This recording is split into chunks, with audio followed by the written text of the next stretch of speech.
Hello hello hello की भेलो रे बाजे न गे की कहबो सुनही न सुनाबै छियो। ठीक छै सुना। ओ बाबू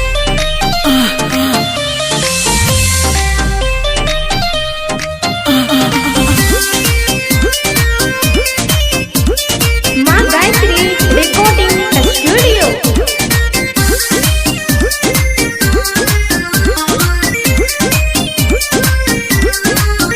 हाँ सुन सुन गे हमर हसीना बेचैल गेलियो पुदीना तोरा टोला मंगल दीना भाई तोहर भेटल कमीना देख को हमारा ऊ तो लाइन मार तो है सके ले ताल हमरा तोल में ताती चल दी रे ताती बेटे थी ले माल तालते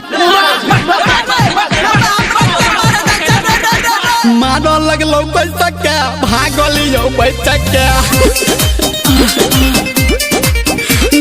मारो लगलो पैसा के भागलियो पैसा के गैया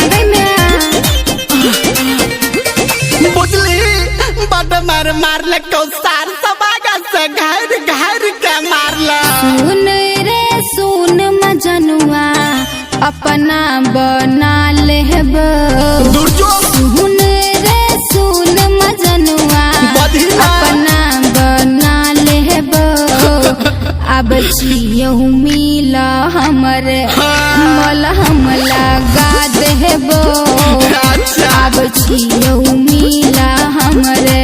और सुनही ना बतबै छियो ठीक छे बता न भाई तोहर हाथ मोचार रहोगे सब सारा मिल के हमारे रहोगे भाई तोहर हाथ मोचार रहोगे अच्छा सब सारा मिल के हमारे रहोगे। रुकता भैया फोन लगवा देता। हाथ लगा न सर के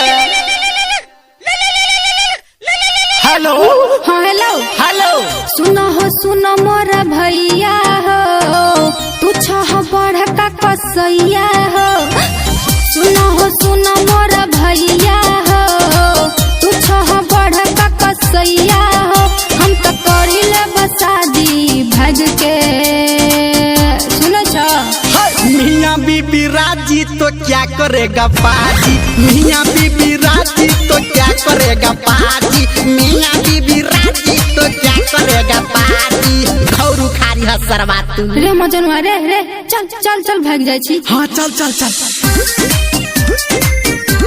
अभी आप सुन रहे हैं सावरिया म्यूजिक।